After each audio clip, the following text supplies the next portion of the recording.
చిన్న నియోజకవర్గంలో పవన్ కళ్యాణ్ గారు వచ్చింటే ఇంపాక్ట్ ఉండేది. బట్ చాలా చోట్ల మీరు ప్రస్తావించారంట పవన్ కళ్యాణ్ గారు వస్తే బాగుండు బాగుండు బాగుండు. మన పీపుల్ కూడా అట్లా అడిగారు. ఏమని అడిగారు? అసలు మీరు యూ వోంట్ బిలీవ్, నేను ఒక విలేజ్ లో వెళ్తుంటే మా దేవుడు ఎప్పుడు వస్తున్నాడు అని. ఎవరు అంటే పవన్ గారు. ఓకే ఓకే అంటే అంత ఆదరిస్తారు పీపుల్. చంద్రబాబు నాయుడు గారు ఎప్పుడు వస్తున్నారు, లోకేష్ గారు ఎప్పుడు వస్తున్నారు అని అడిగింది. అట్లానే వీళ్ళు కూడా మా దేవుడు ఎప్పుడు వస్తున్నారు బయటికి వెళ్ళినప్పుడు. కానీ పవన్ కళ్యాణ్ గారు అంటే మీకు ఇష్టం ఏర్పడింది మీ వారు ఇష్టపడుతున్నారన్నా, లేకపోతే మీకు కూడా ఫస్ట్ నుంచి?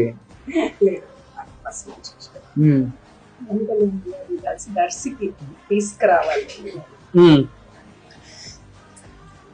బట్ ఇప్పటికి అదే డబుల్ అభిమానం పెరిగి ఉంటుంది మీకు పవన్ కళ్యాణ్ గారు అంటే. Still waiting. అంటే ఆయన పంచాయతీరాజ్ డిపార్ట్మెంట్ లో ఇక్కడ చాలా వర్క్ ఉంది. దర్శి నియోజకవర్గంలో చేయాల్సిందంతా